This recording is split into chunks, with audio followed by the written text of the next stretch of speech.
Good evening, and welcome to Screentone Club, episode 52. We are recording this on the 2nd of June, 2020, for release on the 9th of June, 2020. My name, as always, is Elliot Page, and joining me, as always, is my lovely and slightly exhausted co-host, Mr. Andy Hanley. How you doing, Andy? Yes, I'm doing very well. Yeah, as is traditional for me, like I'm just celebrating surviving May, just in a slightly different format to usual. So yes, all is well in the world. Gotta love a good bit of self-inflicted May mayhem, I suppose.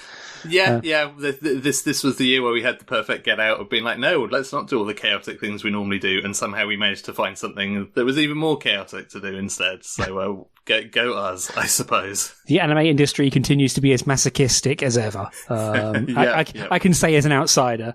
Speaking of masochism, if you want to... No, sorry, that's not even a tangent. I'm not even going to bother. God.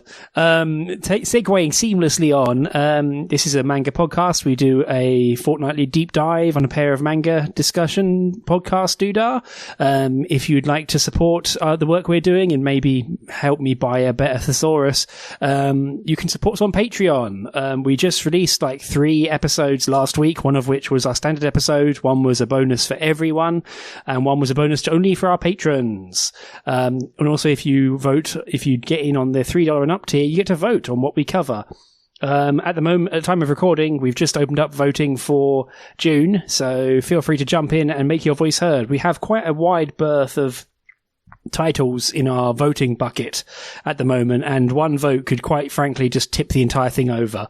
So if you fancy, get on in there and you get to force us to read whatever you want, unless it's not available in the UK, but hey, we'll tell you if not. Also on the Patreon bent is our shout out once again to Mr. Rob Jessup. Thank you very much, Rob, for supporting us at $12 tier. As always, thank you very much. Moving on to the main part of the show is our first section, which is Returning Champions, where we talk about series we have previously discussed on the podcast. I don't have actually anything to mention on this at the moment. Andy, do you have anything?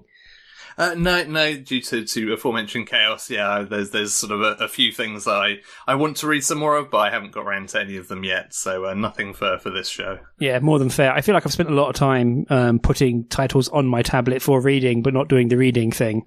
I should probably get on that. The constant dilemma of the nerd is you spend so long playing around with the platform, you don't do anything with it.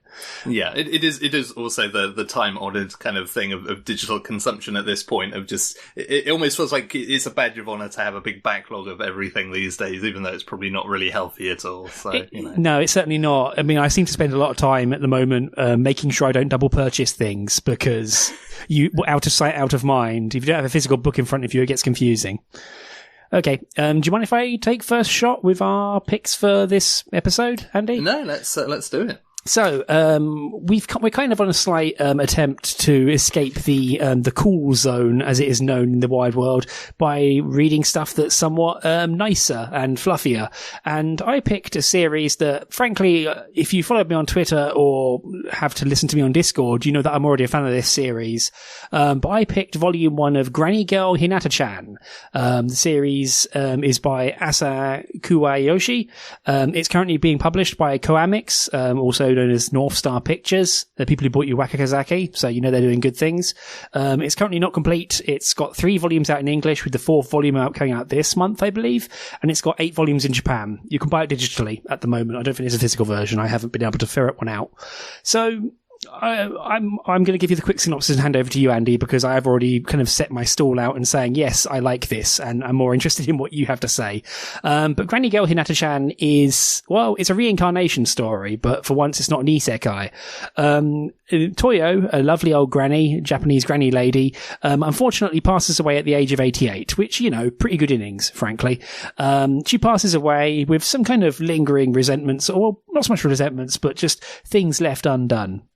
And she awakens in the body of a little baby. Like, she gets born back into the world straight up with all of her memories completely intact, which initially is somewhat frustrating because you can't really do jack when you're in the body of a tiny 1-year-old baby.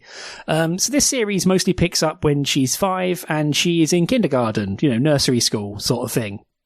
And she's a precocious little child, which is basically how everyone sort of views her. But because she holds all of her habits and personality and memories from when she was an old granny, she basically acts like a granny the whole time. She knows a load of, like, old wives' tales, sort of like herbal remedies, and she likes drinking tea on the balcony, and she knows a bunch of other sort of things, and she uses somewhat archaic language, which from reading this seems like it was a complete and utter nightmare to translate, because some of it seemed to be quite direct and sort of Japanese culture-ish. But basically, Hinata-chan is like making friends in school, and it's basically the adventures of her as she kind of grapples with the fact that, you know, she has an entire life's worth of memories still inside her. And, you know, she has a slight lingering wish to take care of some unfinished business from her previous life. Most importantly, she wants to see her grandson again. But because she's obviously been growing up for the past 6 years, there's a bit of a gap between them now. And also, she's a kid, and she's also a fish out of water in two regards. One of which is she's 5, and she's also out of water because she was always an old granny who lived in an old style house in the middle of nowhere. And so she's kind of fish out of water in two different ways, both her own life and her previous life coming crashing in against her. And she makes friends with a pair of little girls who are her friends. And, you know, she kind of gets by with her family, her new family. And also her friend Sakia, who also seems to have a similar sort of predicament, but a slightly darker version of it. And that's kind of the synopsis. As mentioned, I really enjoy this, but I want to hear what you think of it, Andy. Otherwise, I'm just going to ramble on for another 2 minutes. Yeah, I mean, this for me is very much in the kind of the band of this was fine.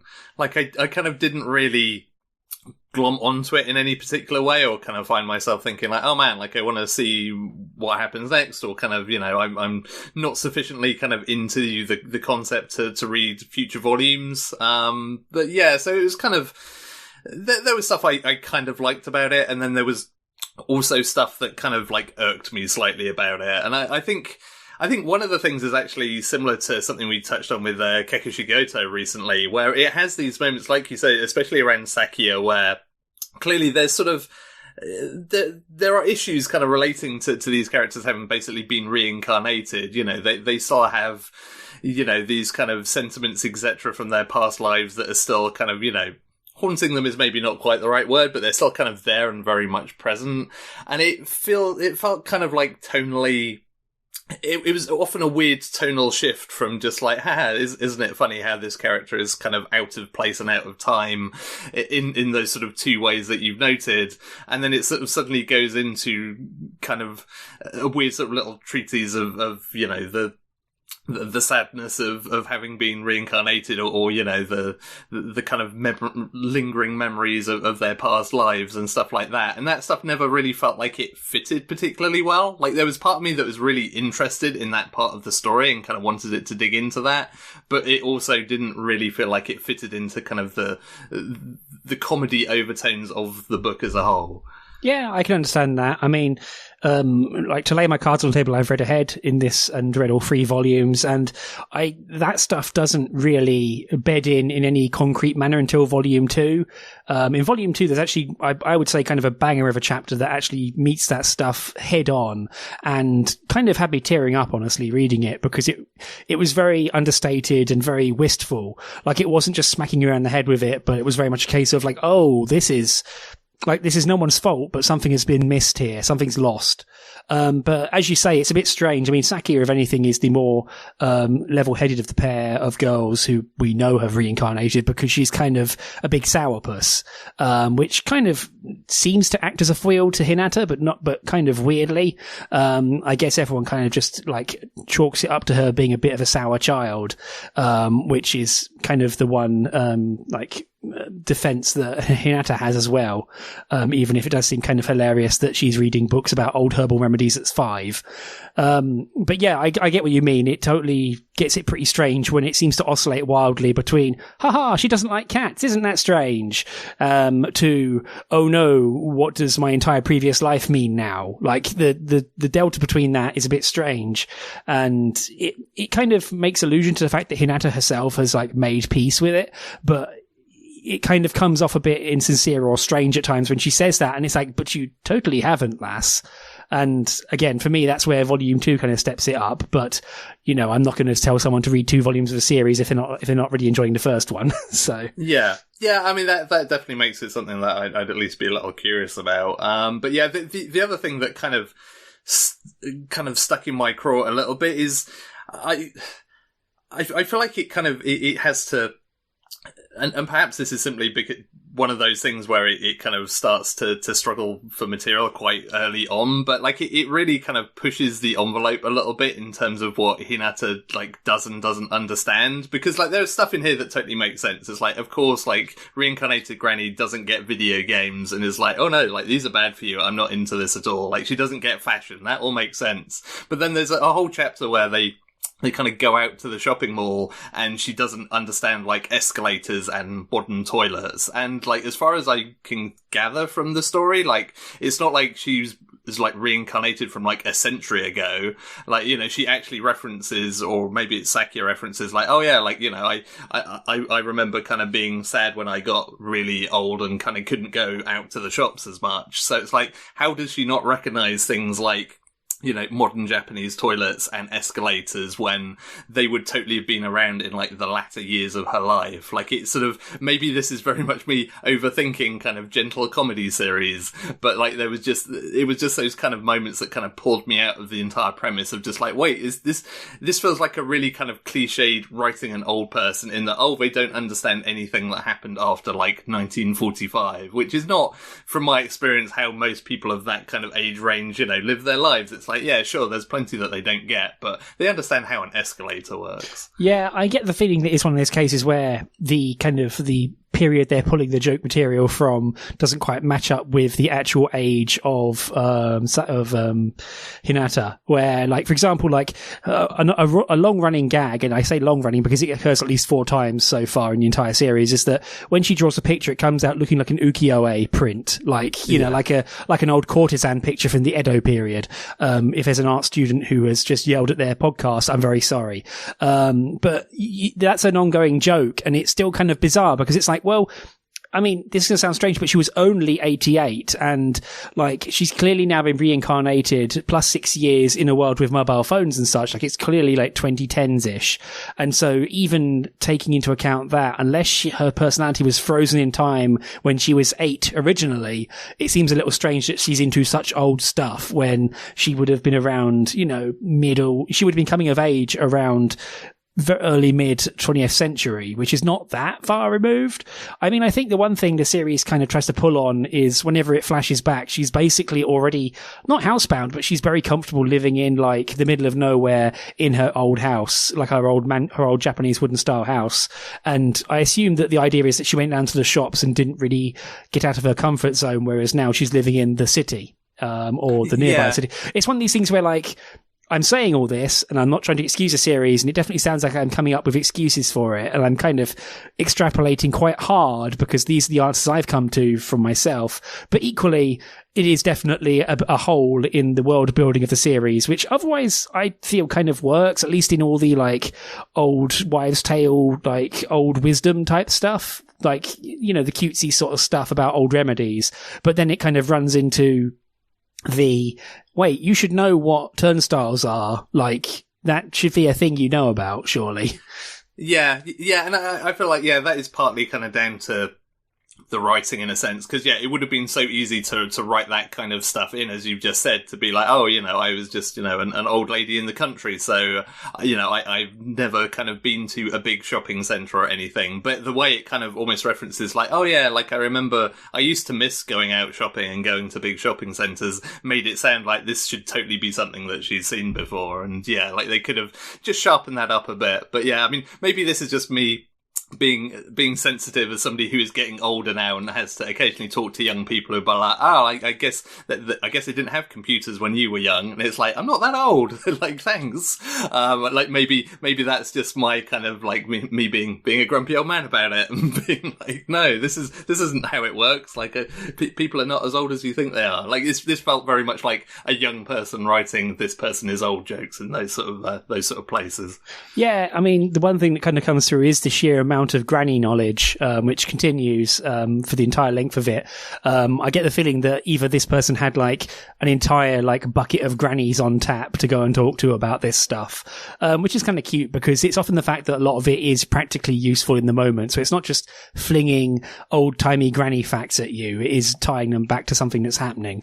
But no, I totally get what you mean. Like, there is this disconnect where the setting of the world means that like she can't really be that old, even though the jokes work are funny. It doesn't quite match up. Like the fact, like the thing that kind of weighs it down in that regard is the fact that like as it becomes apparent when she like starts to try and find her her grandson from her previous life, it becomes apparent that there was no gap between her previous life and her being born into the new one. So the series constrains itself heavily in that regard, where it's like, oh, you're in a straitjacket now, you can't really fudge this, which is where it kind of feels a bit strange in that regard. Yeah.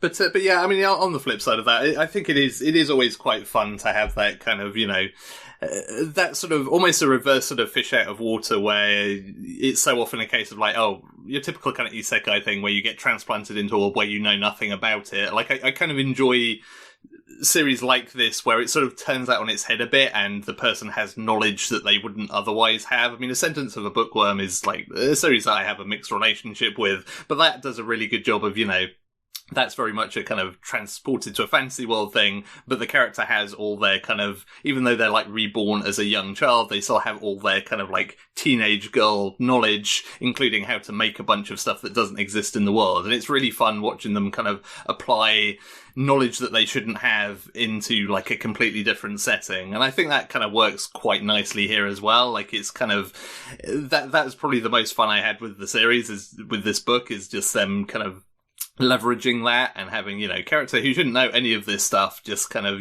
coming in with all these useful bits of knowledge that are kind of even baffling the grown-ups of just like, oh, we never heard of that because we're not old. Yeah, it's kind of wild. I feel like the family, one of the things that kind of keeps this series like very enjoyable for me is the fact that like Hinata has a healthy, positive relationship with her family, even though she's like, well, she can't exactly tell them, hey, I'm reincarnated Granny. She's slightly hoodwinking them, but it's all very healthy. Like when she's unwell and she has a fever and she's basically telling her mum all these weird ass old remedies, and her mum is like early 30s, and so she's on her mobile looking these things up on Google going, what the hell is my child saying?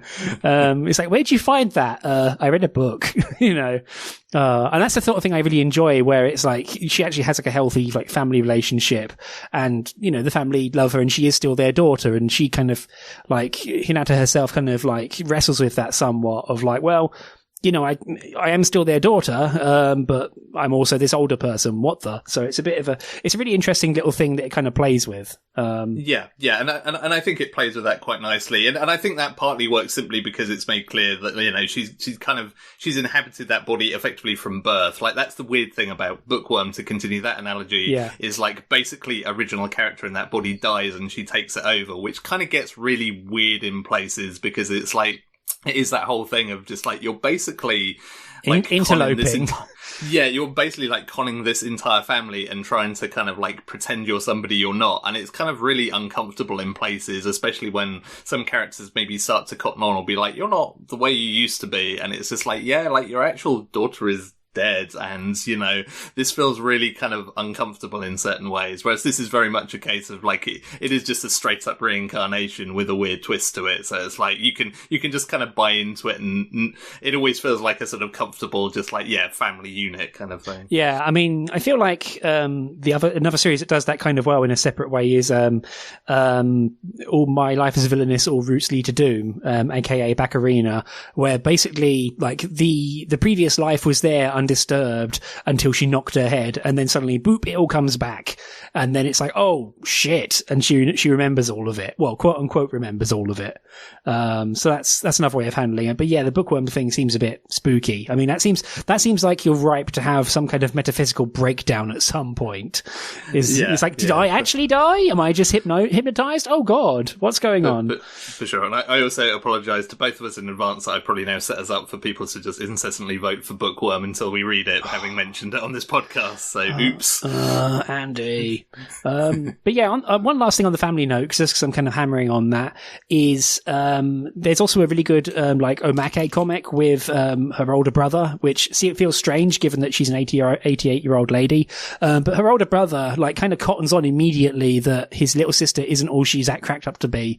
And basically just goes, oh, she's a genius. Like, weird. My little sister's a genius because she's folding origami cranes as a newborn. And that kind of continues, honestly, not a massive spoiler, but basically he continues to be the quite cool older brother who has like a very open relationship with his sister, who he just assumes is like a genius. So it kind of works. It's kind of really adorable in that regard, which is kind of one of the reasons why I like it, is because, you know, there's still healthy relationships. Like, Hinata has friends, who she bamboozles, but they're her friends and they're all friends and they get on together, and that's adorable. Yeah. I mean, I did really enjoy kind of all of the interactions with the brother, because there is actually like a really nice, again, despite the kind of strange circumstances, there is actually a nice kind of sibling relationship there, and it's that stuff was quite enjoyable to kind of watch play out in this volume. Yeah, I think if anything, like, as well as knowing lots of old lady stuff, like, the series kind of revels in, like, it's not Yotsuba level, but it's very much a case of like, children, aren't they silly scamps? And here's a weird juxtaposition thrown into it, and she is kind of screwing things up because you've got this old lady in the body of a 5-year-old, basically making all the other kids like do things a bit strangely because she's there goosing them along a bit. Yeah. So I do have a question on that note, which, I mean, may or may not be a spoiler, so feel free to shut me down. But like, does she age across the volumes that you've had? Because I can see, like, one thing, although there's part of me that is just like, I've kind of felt like, you know, the series had run out of jokes come volume 1.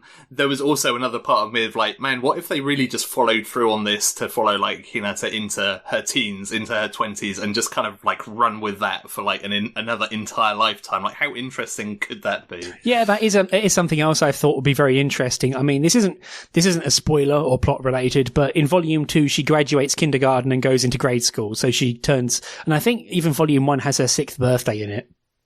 But no, she starts to attend like primary school in the 2nd volume.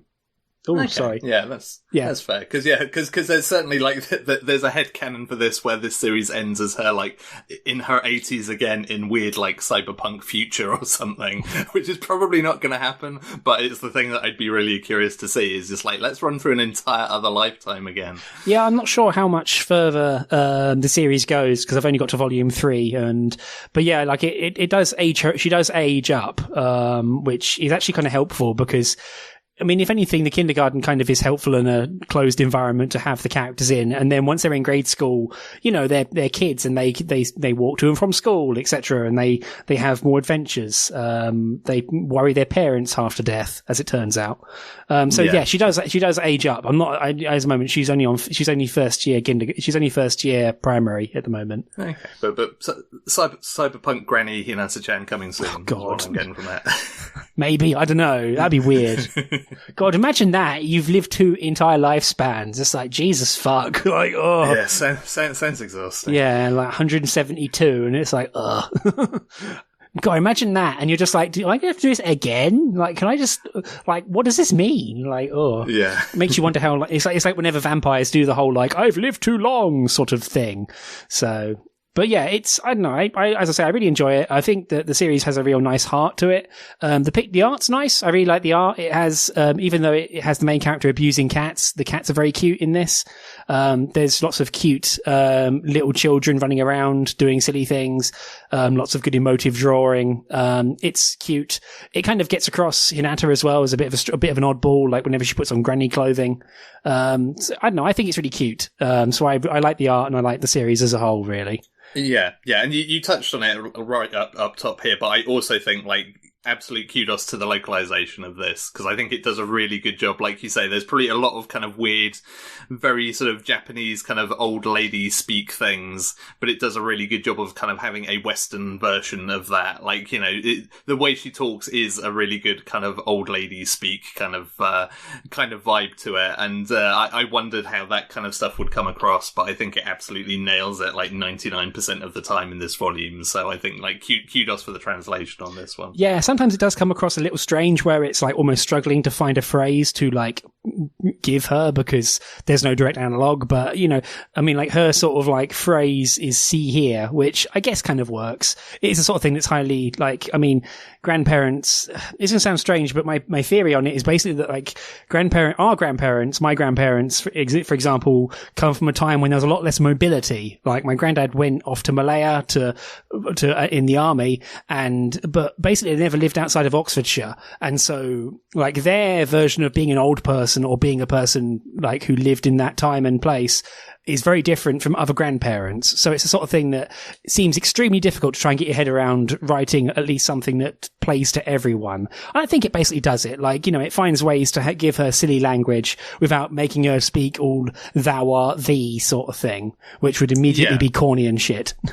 Yeah. Like, at least it felt like kind of like TV granny writing, you know, of just that kind of recognizable, just like, yeah, this is kind of how old people are typically kind of portrayed in these kind of things. Like, even if it's maybe not something quite personally identifiable, like it's very much identifiable. Like, oh yeah, this is somebody speaking like an old person, and it feels relatively natural most of the time. Yeah, I mean, it also helps that you have a lot of actual kids around who are there to contrast against, and they're just like, what are you, man, you're such a granny, Hinata-Chan. And she's like, Yeah. So, well, yeah, and even like the sort of the grown-ups, you know, the kind of teachers at the kindergarten and Hinata's mum, all that kind of stuff. Like, it also sits really well off of that, of just being like a very clear sort of weird generational divide.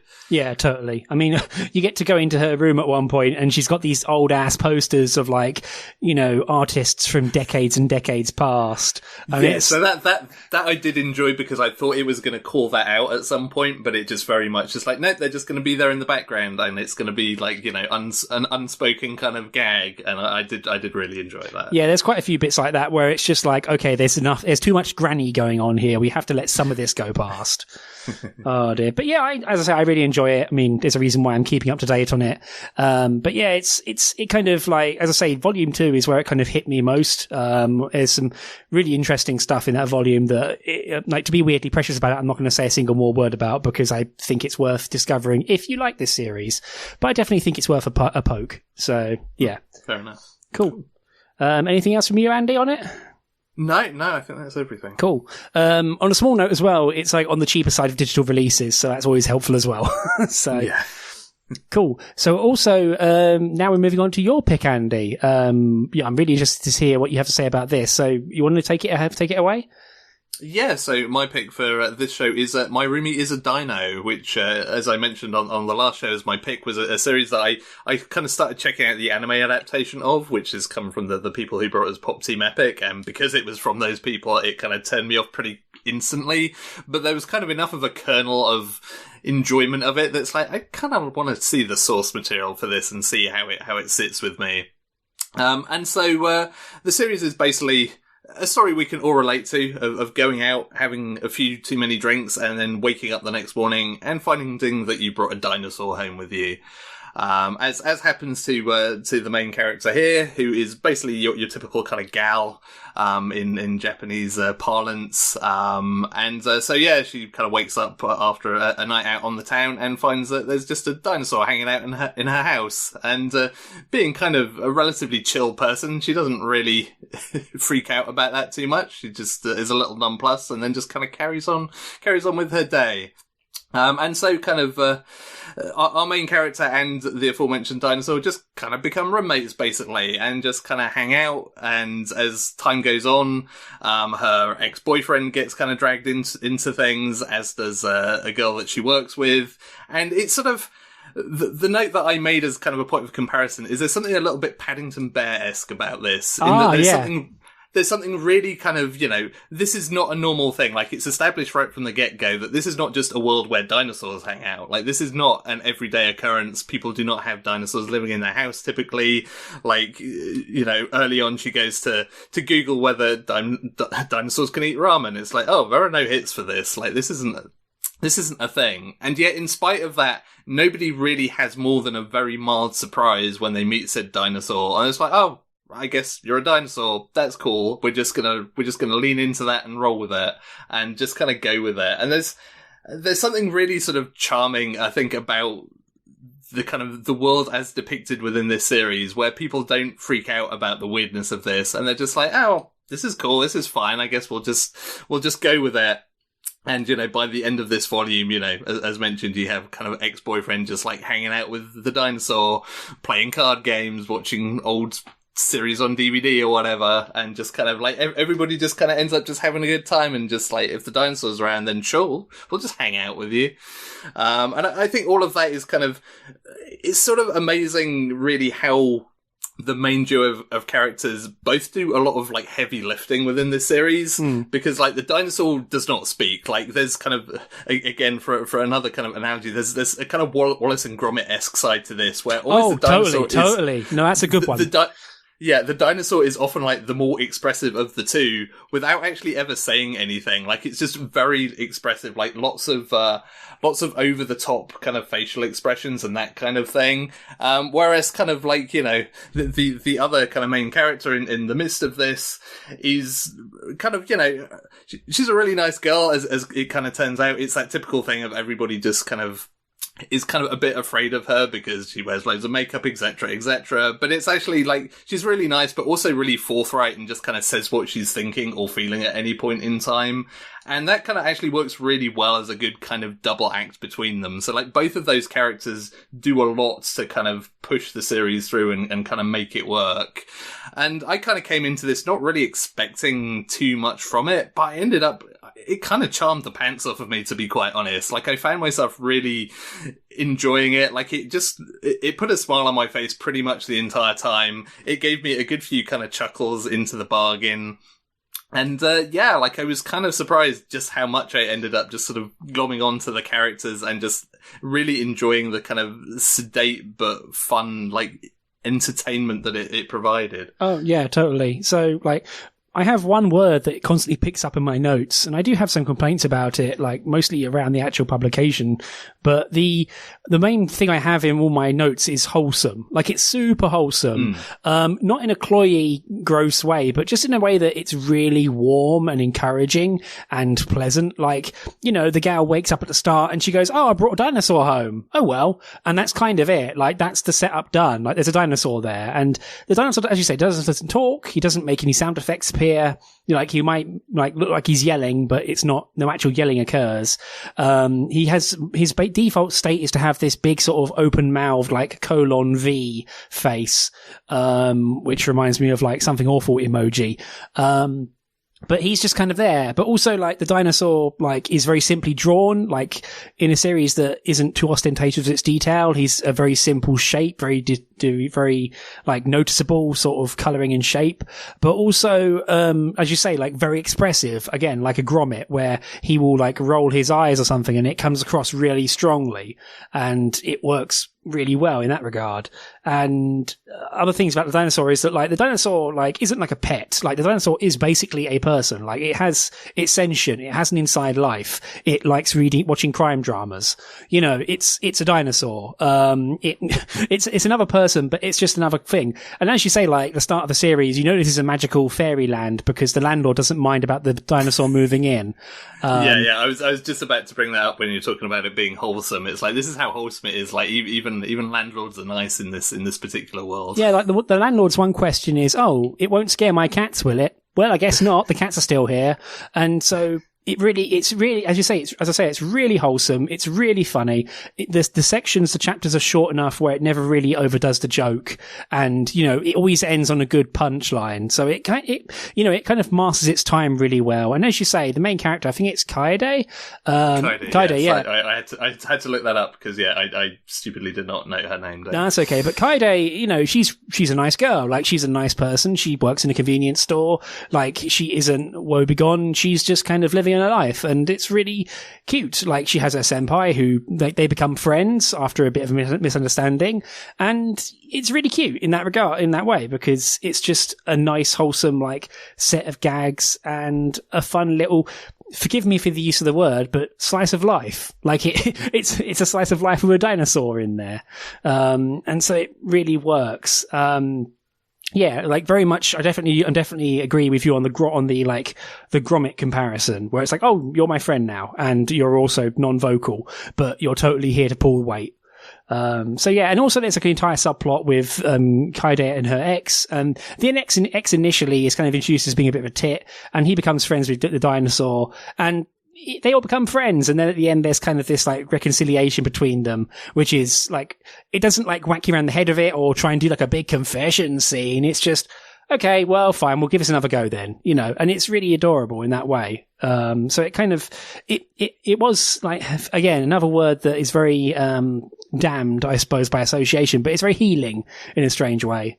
But also at the same time, you can totally see why, the Pop Team Epic folks would see something and go, aha, we can go gonzo with this. And they did. Yeah. I mean, it's all of that kind of stuff that you mentioned works really well. I mean, I think one of my favourite chapters was kind of like, Kaede basically inviting herself around to her senpai's house and just totally like winning over her parents just by kind of complimenting their cooking, etc., etc. And it's like, oh, you brought around this really lovely girl, and she's like, I guess I have, which is all just completely predicated on the idea she just wants to borrow somebody's book on dinosaurs to find out what the heck she's living with. So yeah, all of that stuff is really good. And yeah, the whole ex-boyfriend thing, like I was kind of expecting to pivot into some kind of like, more dramatic kind of chapter or two for that. And I was almost dreading it of just like, oh, we're just going to have a bunch of like relationship drama. But yeah, like you say, it's just a really kind of chilled out. So they're like, yeah, I mean, I guess I still like you. So sure, I guess we can get back together. Why not? Yeah, it doesn't need to like for example, it doesn't need to make a plot point out of it or like a storyline. It's just a thing that happens in these characters' internal lives, and it develops because the dinosaur is helping everyone open up in a weird way. Like is the dinosaur who says nothing is causing everyone to like be more expressive. Yeah, it is the weird kind of like brings everybody together. But yeah, I will say like the one other thing that this book did do to me is, man, it made me really miss video rental stores. Really? Like, there's a whole chapter where they just go like, oh, you were just going to go and like rent a couple of movies, like we'll pick one each. It's just like weirdly like that just made me feel really nostalgic for like, yeah, remember when you used to just go and just like, blind pick some film and rent it for an evening. And it's like, yeah, I kind of miss that, I think. Yeah, I mean, I can get that. I mean, I used to go to the video shop, constantly. And yeah, yeah, I know, I get you. Yeah, because especially now with like a deluge of content, there's analysis paralysis and like choice murder. Whereas before you used to go down to the store, see what was left on the shelf, and then kind of make an educated guess based on the cover. Or what was next to the thing you already watched and liked. So yeah, I can get that. That's also a really good chapter because like the Dino, or Dino as I keep saying it in my head, but Dino goes into the 18+ section and they run into the ex-boyfriend in the middle of buying pornography. Oh, that's another thing where it's really wholesome, just because it's like, hey, yeah, gonna beat off, I guess, whatever. So it's really kind of chill about the whole thing. Yeah, like I was expecting that again to get into some kind of super judgmental drama, but yeah, it was basically like, well, I'll just leave you to it. Like you're clearly gonna be busy, so fine with me. And yeah, like not kind of the reaction I was expecting from the series. But given that you mentioned that, I'm kind of curious to hear what your sort of criticisms are, because I can't think of any off the top of my head, but I suspect as soon as you float them, I'd be like, oh yeah, you've got a point. I mean, for me, it was mostly some parts of the translation and the localization, and also the like weirdly oppressive use of translation notes in some elements. It just felt a bit aggressive, and sometimes it obscured the series more than, because it's very approachable, it's very accessible, and some of the translation notes made me go, you could just massage this away. So, for example, this is the one example I kind of wanted to call out, is that there's one time when they're going to get a meat bun, and they leave it untranslated as Nikuman in the speech with an asterisk and a TL note saying, oh, it means meat bun. It's like, you could have just said fucking meat bun. Like, people know what a meat bun is. Like, that is going a bit down the kind of weeby scanlation kind of thing, isn't it? Of just like, we've got to keep the weeby word in there and then put a translation out of what it actually means, when you could just translate it. Yeah, there's a few cases where it does do that. That was the most oppressive one, but there are a few cases where I was reading it thinking, you could just localize this away. Like, this is a problem you could massage out. And hell, what do I know? I probably don't know the reasoning behind it. But like, for a series that honestly is really, really pleasant, and as I say, once again, wholesome and approachable and kind of just enjoyable without having to be drenched in anime, or like, or associated cultural cachet. Like, it was the sort of thing where I thought, well, this would be way more approachable for a wider audience if this stuff had just been massaged out a little. Because, I mean, like, I've known people who, when I grew up, when I visit home, like, I know people who are like Essex girls, who are basically like stereotypical Essex girls, like you see them on the ITV news, but they're lovely people, and it kind of has the exact same weight as like a gal, at least in my mind. Maybe I'm attributing that, but that's how it works in my head. So, I think that makes sense. Yeah, so I feel like it's one of these things where I just got kind of irked with like, oh, this would be a little bit it would just bring it through that, it would just remove that one little shred of layer between me and the book. And I suppose my other complaint really is just another complaint I've been having recently is that it feels a bit thin. It's kind of on the more pricey side of digital volumes, and it's 160 pages. And while it is all lovely and funny, it's one of these things where it's like, this is a bit thin. So maybe it's just me being cheapy. But there's that. Yeah. I mean, it's certainly, on a kind of like, page to pounds ratio, it's certainly on the more expensive end of the scale. Yeah, it's always that weird thing especially with a series like this of like, would having another 40 pages bolted on, like, just make it too much of the same thing? Or like, would it still be just as enjoyable? But yeah, like on that count, it's certainly on the slimmer side. Yeah, I did like the omake at the end then. There's a really good 4-panel manga where Dinosaur goes to the airport to fly somewhere, but he's gone to the wrong one. He went to Narita, not Haneda. Whoops. Yeah. That legit the stuff of my nightmares. Like, yeah. Like, I feel like that was probably some kind of like author's like stress stream, just being poured out onto the page. Because I think everybody's had one of those. Yeah, wakes up in the middle of the night going, "Dinosaur, no!" And it's like, oh shit. But yeah, as a quick note, there's currently 2 volumes out in English. The 3rd volume is coming soon. It's got 3 volumes out in Japan, so we're almost like actually caught up with it. So, but it's cute enough to dip into. Like, it's not the sort of thing you need the next installment now sort of thing.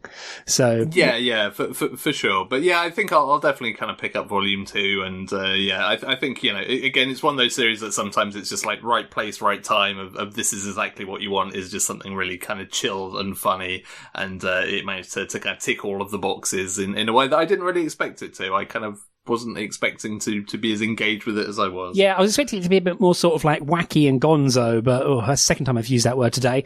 But no, it was really open-hearted and really like big-hearted and warm, and I really enjoyed it because it was fun and it was nice to see these characters, and yeah, it was a fun, lovely time. I read it all in one sitting because once I was sat down with it, it kind of grabbed me, and I was like, oh no, I'm enjoying this. This is great. I don't want to leave this comfortable beanbag that I've sat in. Yeah, and it's also, I think, having kind of compared it as a sort of slice of life kind of series, like, it does have that feeling of, it's almost as if you're kind of the quiet, unspeaking character in the corner of the room. Like, it kind of feels like you're just there with a bunch of friends by the end of it. It's just like, oh yeah, I know all these people, I kind of know what their deal is, and it's cool just to hang out and listen to them talk, or not talk if they're a dinosaur. And there's definitely like some of that feeling that I get from, a kind of a Hidamari sketch or something along those lines of just like, yeah, I just like hanging out with these characters and just, watching them bounce off each other. Totally. And also, it also kind of has that Hidamari, as you say, Hidamari sketch element where people have one name. Like, there's no, like, crazy genealogy to keep in your head. It's like, I think basically we've seen all the characters at this point. So. Yeah, for sure. Yeah. Also, I would never give up, I would never not say, Dino rather than Dino, because, I don't know, it seems funnier to me. I still prefer the name Galandino, because again, it sounds like an Italian mob boss. So. Yeah, it's certainly a lot snappier as well. But yeah, like, it's very hard. I'm trying to keep it to Dino because surely that is what it is, but Dino does sound a whole lot better. Hey, Galandino, Malone! Yeah, God. Joining every other podcast I listen to which does a terrible Italian-American accent. I guess, yeah, we've just lost all of our Italian listeners. I'm so sorry. Well, damn it. I love pizza. Come back. But no, unless you had anything else, Andy, that's kind of me done. No, I have nothing else to add. I just had a good time with this one. Yeah, I mean, it's worth noting that this is published by Kodansha, and they always have the first chapter of their series on their site. So if you want to just have a little look at it, then, I don't know, I feel like the series jumps you in pretty quick to its sort of like tone. So worth having a little look at that, honestly. Yeah, I think it's definitely one where like you'll at least get the vibe from the first chapter, and if you kind of resonate with that vibe, then sure, like it's worth reading more. And like if you're just like, this doesn't seem very interesting, then it's probably best left alone. Like it does set its like pretty sharpish. Yeah, totally. But yeah, that's it from me for that episode of that series. So moving on to what we're covering next time. So I've given Andy pre-warning on this because it's a bit of a tome and kind of flies in the face of the tome we've tried to do for the past 2 episodes. But I have picked out No Longer Human by Junji Ito. No Longer Human is like one of kind of almost the pieces of Japanese literature. And this version is being done by Junji Ito, the horror master. Previous versions have come out both in, obviously, lots in Japan, but also some in English. I believe there was one done by Vertical a few years ago, which you can't find for love nor money, but Viz have swooped in and said, hey, this Junji Ito guy's here. How would you like a 400-page, like, treatsy on the horror of being alive? So yeah, this is a bit of a big one, but hence the pre-warning. But yeah, that's my pick. And how about you, Andy? So my pick is hot off the digital presses, because it actually only came out today at the time of recording this, and this is from Seven Seas. It is Love Me for Who I Am, Volume 1, which is a series about gender identity, amongst other things. So I'm curious to see how it stacks up, given that Seven Seas have kind of got a decent recent record of picking up series around these kind of issues and stories. Yeah, totally. I mean, it's a good, it's what you need. You need Monster Girls, Yuri, and also like actually really intense discussions of sexuality and life. Hell, more power to them. I love this stuff. So I'm really interested to pick this up. If you didn't pick it, I would have at a future date. So hey. Cool. But yeah, that's us. Thank you very much for listening. This has been your episode of Screentone Club. If you want to find the rest of our episodes, you can go to screentone.club, the website. If you like the podcast, please consider telling a friend, tweeting about it. That sort of stuff really helps with getting the word out there and getting more listeners. Ratings and review are appreciated, but, word of mouth is the best bit. If you want to follow us on Twitter, you can at Screentone Club, or one word. You can also email us at show@screentone.club.